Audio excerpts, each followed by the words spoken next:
Welcome back sa Free Thinking Pinoy Channel. Ang mga leopard at aso ay hindi dapat pinagsasama. Yan ay dahil sa kumakain ng aso ang mga leopard. Pero dito sa bansang Siberia, tiyak na kabibiliban mo ang pambihirang pagkakaibigan ng aso at ng panther. Siya si Luna, isang Black Panther, at ito naman si Venza, isang Rottweiler.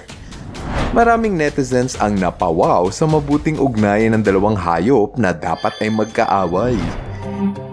Ayon kay Victoria na nag-aalaga sa panther at sa aso, sabay na lumaki sa iisang bahay si Luna at si Venza, kaya ito marahil ang dahilan kung bakit naging magkasundo ang dalawang hayop. Kung tutusin, marami pang hayop sa ibang sulok ng mundo ang nakunan sa video ng magkaibigan. Dito sa California, sumikat ang gorilla na si Coco dahil sa kanyang hilig sa pag-aalaga ng pusa. Noong year 1983 ang unang beses na nabigyan ng tsansa si Coco para mag-alaga ng isang pusa. Pinangalanan nila ang pusa na si All Ball. Pagkalipas ng 2 taon, muling binigyan ng 2 kuting si Coco at pinangalanan niya itong Lips at Smokey. Kitang-kita sa mga kilos ni Coco na nasisiyahan siya sa kanyang mga kaibigang pusa. Noong taong 2015, muling binigyan ng isang pares ng pusa si Coco para alagaan at gawing kaibigan. Nakakatuwang panuorin si Coco dahil mahal na mahal niya ang kanyang mga kaibigang pusa. Ito ang patunay na maski ang mga gorilla ay nahikitan din sa mga pusa. Nakapag-alaga si Coco the Gorilla ng 5 pusa hanggang siya ay binawian ng buhay noong year 2018 sa edad na 46. Dito naman sa Cape Africa, sumikat ang elepante na si Temba dahil sa pakikipagkaibigan niya sa tupa na si Albert. Nagsimula ang lahat ng ito noong taong 2008. 6 na taong gulang pa lamang si Temba the Elephant nang mamatay ang kanyang nanay. Dahil dyan, dinala sa rehabilitation center ang batang elepante upang maalagaan siya ng mga tao. Ngunit napansin nilang malungkot ang batang elepante kaya naisipan nilang ipakilala ang tupa na si Albert. Ito ay upang magkaroon ng kaibigan ng elepante. Sa umpisa ng kanilang pagkikita, naging mahiyain si Albert. Gayunpaman, natutunan nilang makisama sa isa't isa at nalaman ang kahulugan ng pagkakaibigan. Simula nang magkakilala si Albert at si Temba, palagi na itong magkasama. Ang mga antelope at giraffe ay madalas na nag-aaway para sa agawan ng teritoryo. Ngunit dito sa South Africa, sumikat ang kudo na si Charles at ang giraffe na si Camila matapos itong makitaan ng pagiging sweet sa isa't isa. Ayon sa mga taong nagbabantay at nag-aalaga kina Charles at Camila, parang mag-asawa ang trato nila sa isa't isa. Dito naman sa Australia, sumikat ang pagkakaibigan sa pagitan ng aso at ng ibon. Ito ang aso na si Peggy at ito naman ang kanyang best friend na si Molly, isang ibon na magpie. Magkasama sa isang bahay ang ibon at ang aso kaya parang magkapatid na ang tingin nila sa isa't isa. Siya naman si Juliet, ang taong nag-aalaga kay Peggy at Molly. Kwento ni Juliet, inampun niya ang ibon na si Molly matapos itong abandonahin ng kanyang magulang sa pugad. Inalagaan ni Juliet ang ibon hanggang sa lumaki ito kasama ang kanyang aso. Kahit sobrang kulit ng ibon na si Molly, mukha namang mahaba ang pasensya ng aso na si Peggy. Dahil sa tagal nilang magkasama, natuto na ngang kumahol si Molly gaya ng aso.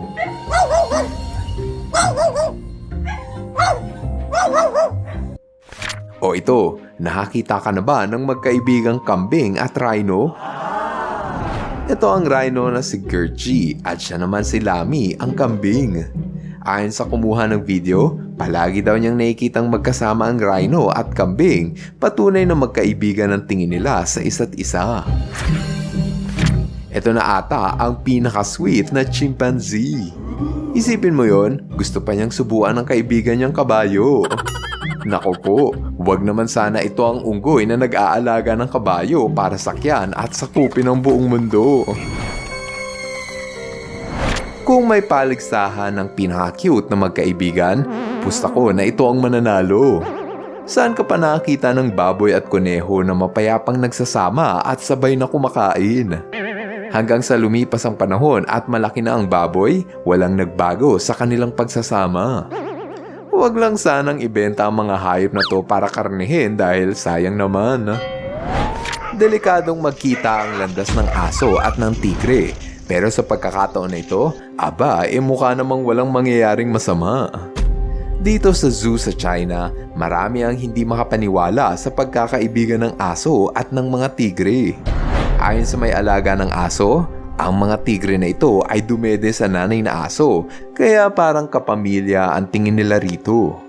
Nakakatuwang panuorin na pwede rin palang maging magkaibigan ang aso at tigre. Ito naman ang grupo ng mga unggoy na naaktuhang tinatrato ang pusang ito na parang miyembro ng kanilang pamilya. Kahit gusto nang umalis ng pusa, mukhang ayaw siyang pakawalan ng mga kaibigan niyang matching. O ito, nakakita ka na ba ng pusa na sa sobrang close sa baka, pati ang gatas ay iniinom na niya?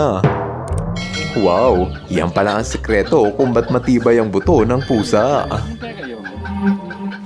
Dito naman sa Manitoba, Canada, naging palaisipan sa mga saksi kung paano naging magkaibigan ang grupo ng mga aso at ng mga higanteng polar bear. May kita pa nga na nagyayakapan at naglalambingan ng aso at oso. Nakapagtataka kung paano ito nangyari dahil pwedeng kainin ng polar bear ang mga aso. Siguro nga ay pwedeng maging magkaibigan maski ang mga higanteng halimaw. Ano ang mangyayari kapag nagkita ang aso at ibon? Bati kaya sila? Kung sa tingin mo ay walang pag-asa na maging magkaibigan ang dalawang hayop, pues nagkakamali ka. Noong year 2021, pinusuan ng mga netizens ang magkaibigang aso at kwago. Kahit 3 taon na ang nakalipas at malaki na sila, nananatiling magkaibigan ang dalawang hayop. Wow, isang kaibigan talaga ang mga kwago gaya ng nasa libro ni VP Sara Duterte.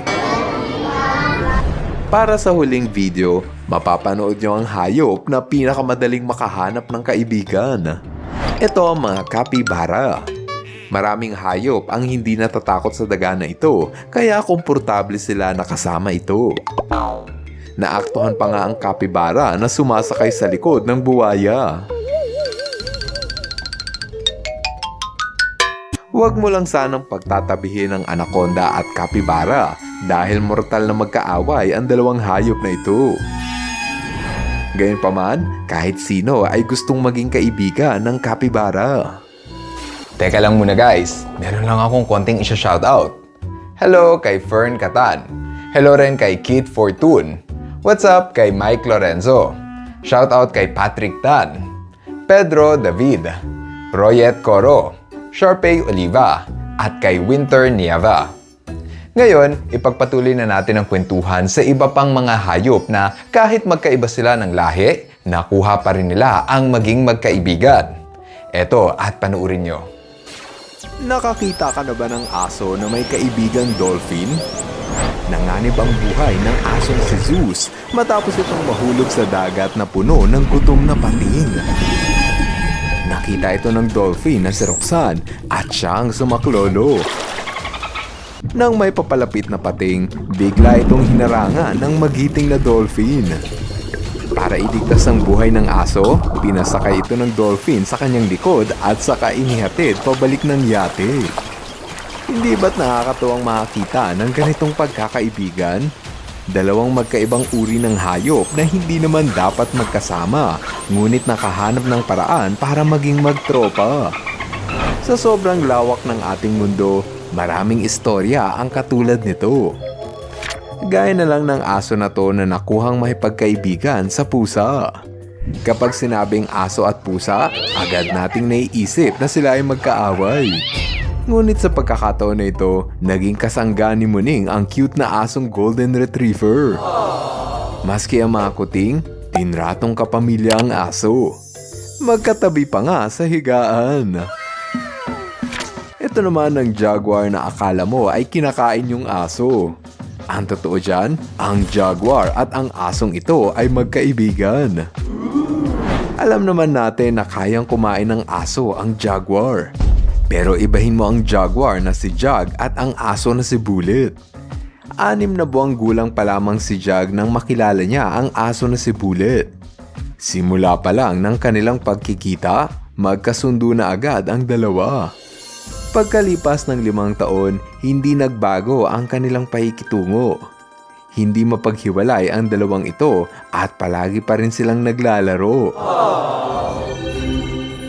Kapag nagutom ang pusa, hindi ito mag-aalinlangang humuli at kumain ng kalapati.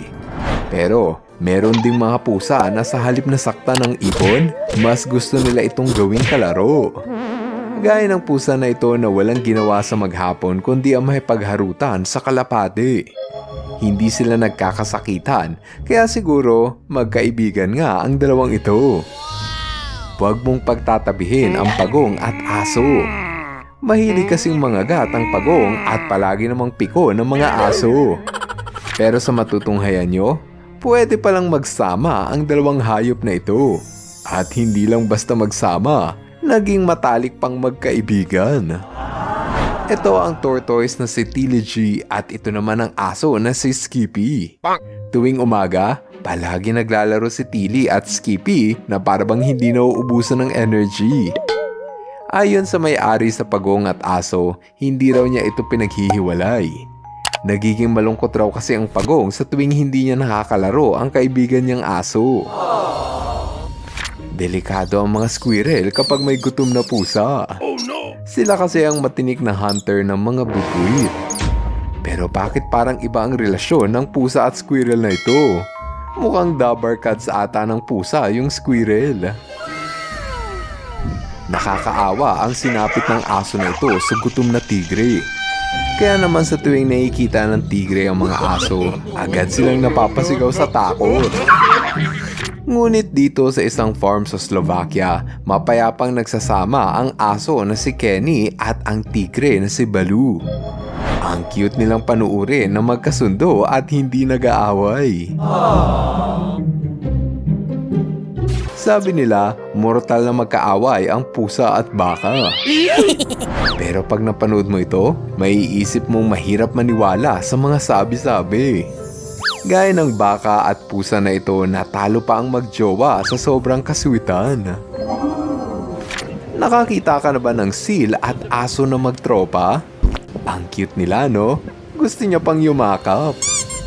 Sa ibang parte ng mundo, ang mga seal at aso ay palaging nagbabangayan sa agawan ng teritoryo. Pero ibahin mo ang dalawang mag-best friend na ito.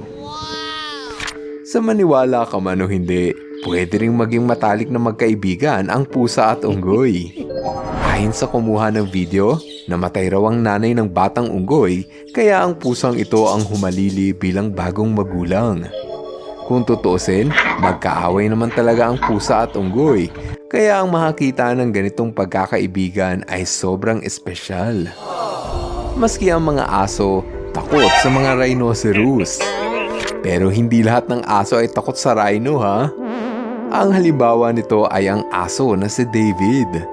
Biruin mo yon, nakuha pa niya makipag-BFF sa higanteng rhinoceros na si Esme. Ayon sa salaysay na nagbabantay sa dalawang hayop, naging malapit si David the Rhino kay Esme noong mga bata pa lamang sila. Pagkalipas ng ilang taon, sobrang laki na ni Esme, ngunit hindi ito alintana ni David kahit malaki ang agwat ng kanilang katawan. Magkaiba sila ng lahi, ngunit hindi ito nakaapekto sa kanilang pagkakaibigan. Sa palagay mo, magkaibigan ba ang ibon at aso? Sa tingin ko hindi. Pero wait. Hindi raw lahat ng aso ay may masamang balak sa ibon. Ito ang aso na si Lucy at ito naman ang ibon na si Charlie. BFF o best friend forever daw ang trato ng asong si Charlie sa budgie na si Lucy. Sa sobrang gaan ng loob ng aso sa parot, Hinahayaan niya pa nga ito na tuka-tukain ang kanyang mukha. Mahalaga sa pagkakaibigan ang unawaan at pagtanggap kahit na kayo ay magkaiba. Marami tayong pwedeng matutunan sa mga hayop pagdating sa pakikipagkaibigan. Katulad na lang ng istorya ni Kumbali the Cheetah at ng aso na si Kago. Nagsimula ang kanilang pagkakaibigan nung mga kuting at tuta pa lamang sila. Sa umpisa ng kanilang pagkikita, medyo nag-aalangan sila kung dapat ba silang maglaro. Kinalaunan, natutuhan nilang magtiwala sa isa't isa at maging magkasangga. Itinuro ni Kumbali the Cheetah at Kago the Dog na ang sikreto sa masayang pagkakaibigan ay ang pagtanggap kahit na tayo ay magkakaiba. Para sa susunod na video, makikilala niyo naman ang aso na may kaibigang bibe. Siya si Oggy the Dog at ito naman si Biggie the Dog. Nagsimula din ang kanilang pagkakaibigan noong maliliit pa lamang sila. Wala kasing makasama sa laro si Oggy kaya naibabaling niya ang kanyang atensyon sa bibe na si Biggie. Ayon sa nangangalaga kina Oggy at Biggie, hindi raw mapaghiwalay ang dalawa. Aniya, akala ata ng bibe na isa rin siyang aso kaya pinipilit din itong kumahol at kumain sa plato para sa mga aso. Ito na ata ang pinakaabusadong kaibigan. Saan ka pa nakakita ng aso na nakikipagkaibigan lamang sa tupa para lang sumakay sa kanilang likuran? Wow, abusadong aso ito at inuutakan ng kanyang mga kaibigan. Para sa huling video, matutunghayan niyo ang pagkakaibigan ng aso at ng gansa. Ito si Richard at ito naman si Jim the White Goose. Maraming tao ang natatakot sa gansa dahil masyado itong agresibo at mainitin ang ulo. Pero ibahin mo ang gansa na si Jim. Sa tuwing nakikita niya ang kaibigan niyang si Richard, nagiging masaya ang ibon at hindi na sila mapaghiwalay. Pinagtibay ng panahon ang kanilang pagsasama dahil 8 taon na silang magkaibigan. Una sa ating istorya ay ang elepanteng si Bubbles at ang aso na si Bella sa syudad ng North Carolina, USA. Magkaiba sila ng lahi, ngunit hindi ito hadlang upang makabuo ng magandang pagkakaibigan. Ang aso na si Bella ay inabandona ng kanyang amo, samantala ang elepanteng si Bubbles naman ay nailigtas mula sa kamay ng mga hunter. Pareho silang dinala sa isang wildlife reserve at dito nagsimula ang kanilang kakaibang pagkakaibigan. Taong 2007 nang nagpagawa ng swimming pool sa loob ng wildlife reserve at simula din nun madalas nang mahitang magkasama at naglalaro ang aso at elepante. Pinatunayan ng dalawang ito na wala sa laki o liit ng katawan ang sukatan ng pagkakaibigan. Number 2. Milo the Dog and Bone Digger the Lion. Ang pagkakaibigan ng asong si Milo at lion na si Bone Digger ay talaga namang napakabihirang mangyari. Makikita si Milo at Bone Digger sa GW Exotic Animal Park, Oklahoma, USA kung saan sila kinaaaliwan ng mga bisita ng zoo. Ang lion na si Bone Digger ay may metabolic bone disease kaya mabilis manghina ang katawan nito. Ayon sa tagapangalaga ng leon, alam daw ng aso na si Milo na may karamdaman ang lion. Ito raw ang dahilan kung bakit madalas bisitahin ni Milo ang kawawang leon upang makipagkaibigan at ayain sa pakikipaglaro. Kung minsan, tinatawag pa ni Bone Digger ang iba pang aso para ayaing makipaglaro sa higanting leon. Number 3. Teeny the Dog at Sniffer the Fox. Ang pagkakaibigan ng dalawang hayop na to ay parabang hinugot sa pelikula ng Disney. Si Teeny the Dog at amo na si Torger Burge ay naglalakad sa kagubatan ng Norway nang biglang magkita ang aso at fox sa unang pagkakataon. Sa halip na mag-away ang dalawa, bigla na lamang daw itong naghabulan sa paglalaro na parabang mga bata. Hindi nagtagal, naging magkaibigan si Teeny the Dog at Sniffer the Fox. Dahil sa kakaibang pagkakaibigan ng dalawang hayop, naging inspirasyon ito para itigil na ng mga tao ang pagpaslang o paghuli sa mga kawawang fox tulad ni Sniffer. In fact, ginawan pa nga sila ng libro na pinamagatang A True Tale of Amazing Animal Friendship. Number 4, Bea the Giraffe at Wilma the Ostrich. Sobrang magkaiba ang lahi ng dalawang hayop na to, maliban na lang sa pareho silang may mahabang liig. Bagamat karamihan sa mga hayop ay madalas na magkasama ang kanilang species, sina Bea at Wilma naman ay parehong ipinanganak at lumaki sa theme park grounds. Naging mag-BFF sina Bea the Giraffe at Wilma the Ostrich at kitang-kita naman na talagang enjoy silang dalawa sa isa't isa. Number 5, Torque the Dog at Shrek the Owl. Noong 6 months old pa lamang ang asong si Torque, inalagaan na niya ang kwago na si Shrek na noon ay baby pa lamang. Kinuha si Shrek sa pugad dahil hindi na ito kaya pang alagaan ng kanyang nanay. Laking gulat naman ng owner ng aso nang makitang komportable ang isa't isa at madalas pang magsama sa iisang couch. Hindi man karaniwan ang kanilang pagkakaibigan, napaka-sweet naman kung titignan. Number 6, ang usa at ang kuneho.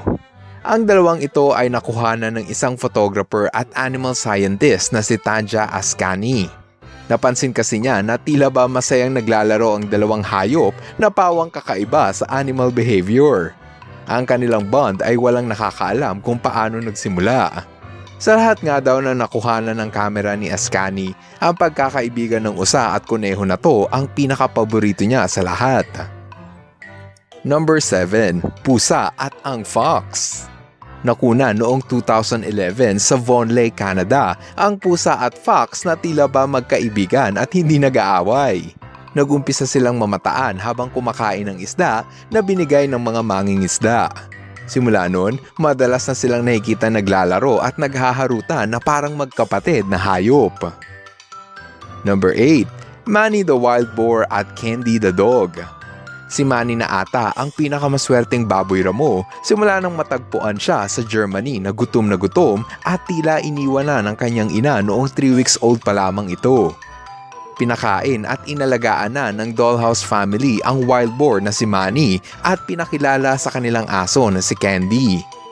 Simula noon, palagi nang mahikitang naglalaro ng habulan at taguan ang dalawang hayop at kung minsan, makikita pang kumakahol ang baboy para lang makausap ang aso na si Candy. Number 9, Fred the Labrador at ang mga itik. Nang mamatay ang nanay ng mga bibing ito mula sa pag-atake ng fox, inuwi na ni Jeremy Goldsmith kasama ng kanyang asong si Fred ang mga bibe para alagaan. Kinagulat naman ni Jeremy nang sinimulang linisin ni Fred ang mga bibe gamit ang kanyang dila. Mula noon ay magkasama nang natutulog at naglalaro ang aso at ang mga itik. Maski sa paglangoy nila ay sinasamahan sila ni Fred para bantayan. Sinasabi din na ang asong ito ay naging stay-at-home dad ng mga bibe. Kaya naman tinuturing na ni Fred ang mga itik bilang kanyang adopted child. Number 10, Surya the Orangutan at Roscoe the Dog. Parehong matalino ang mga aso at unggoy kaya hindi nakakagulat na pwede silang bumuo ng solid na pagkakaibigan. Si Roscoe ay isang asong kalye na inumpisahang ampunin at dalhin ni Dr. Bragavan sa pangangalaga ng Institute of Greatly Endangered and Rare Species. Dito unang nagkita si Roscoe at Surya na agad naman naging magkaibigan. Ayon sa caretaker ni Surya, ang orangutan pa mismo ang lumalapit sa aso para makipaglaro at samahan para mamasyal. Simula noon, hindi na mapaghiwalay ang dalawa at kinagigiliwan pa ng mga netizens. May libro pa nga na nailimbag na pinamagatang Surya and Roscoe, The Story of an Unlikely Friendship. Number 11, Kate the Great Dane at Pippin the Deer. Nagsimula ang friendship ni Kate at Pippin nang makita ni Isabel Springit ang bagong panganak na usa na inibandona ng kanyang ina sa likod ng kanilang bahay. Dinala ni Isabel ang batang usa sa piling ni Pippin at agad namang nagkaroon ng mother and daughter relationship ang dalawang hayop. Lumaki sa piling ni Kate ang batang usa at tila ba naging surrogate mother na niya ito. Ngayong malaki na si Pippin, sa bundok na ito nakatira at wala na sa pangangalaga ni Isabel at ng aso na si Kate. Gayunpaman, lagi pa rin bumibisita si Pippin para muling makita ang kanyang surrogate mother na si Pippin. Number 12, Cassie the Cheetah at Tani the Labrador Retriever. Ito na ang pangalawang Labrador Retriever sa ating kwentuhan, kaya sila na siguro ang pinakamapagmahal na aso sa lahat. Parehong 3 months old pa lamang si Cassie at Tani nang pareho nilang makilala ang isa't isa sa Busch Garden, Florida, USA. Ang mga cheetah ay mabangis na predator kaya nakakatuwang panuurin ang namuong pagkakaibigan ni Cassie at Tani. Palagi silang magkasama at tila ba may sarili na silang mundo. Sa ngayon, pwede mo silang mapanood na naglalaro sa Parks Cheetah Run Habitat sa San Diego Zoo, California. Number 13, Anjana the Orangutan at ang mga baby tiger. Nang mawalay ang dalawang tiger cubs na ito sa kanilang ina, to the rescue si Anjana the Orangutan para alagaan ang mga tigre. Katuwang ni Anjana ang babaeng zookeeper na si China sa pagpapalaki ng mga batang tiger. Naging instant mommy si Anjana at tinuturing niya itong parang mga tunay na anak. Last sa ating listahan ay ang istorya ni Baloo, Shere Khan at Leo. Ito na siguro ang pinaka nakakaantig na storya sa ating listahan. Nagsimula ang kanilang pagkakaibigan nang sabay-sabay silang ma-rescue sa bahay ng isang drug lord na walang ginawa kundi ang pahirapan ang mga hayop. Bata pa lamang noon sina Shere Khan, Baloo at Leo nang maranasan nila ang pagmamalupit ng mga tao. 2001 nang ma-rescue ang 3 hayop at dinala sa Noah's Ark Sanctuary, Georgia, USA. Agad na inoperahan ang 3 dahil sa pinsala ng kanilang natamo habang nakakulong sa nakakaawang kondisyon. Simula nang dalhin sa sanktuaryo, hindi na mapaghiwalay ang 3 at lagi nang magkasama. Nang dahil sa nakakalungkot nilang nakaraan, na-develop ang brotherhood ng 3 hayop na nanggaling sa magkaibang species. Noong 2016, namatay si Leo sa edad na 17 years of age. Namatay naman si Shere Khan noong 2018 dahil sa liver cancer. Sa ngayon, tanging si Baloo na lamang ang nabubuhay sa 3 magkaibigan. Nakakatuwang isipin na kahit magkaiba ang lahi ng mga hayop, nakukuha pa rin nilang bumuo ng matibay na relasyon sa isa't isa. Ikaw, alin sa kanila ang pinaka nagustuhan mong istorya? Let me know in the comment section. Hello mga ka-FTP, ako si Nomer at nagpapasalamat sa inyong panunood. Kung nagustuhan nyo ang video ito, subscribe na sa FTP channel. Don't forget to hit the subscribe button para updated ka sa mga bagong videos. Paalam!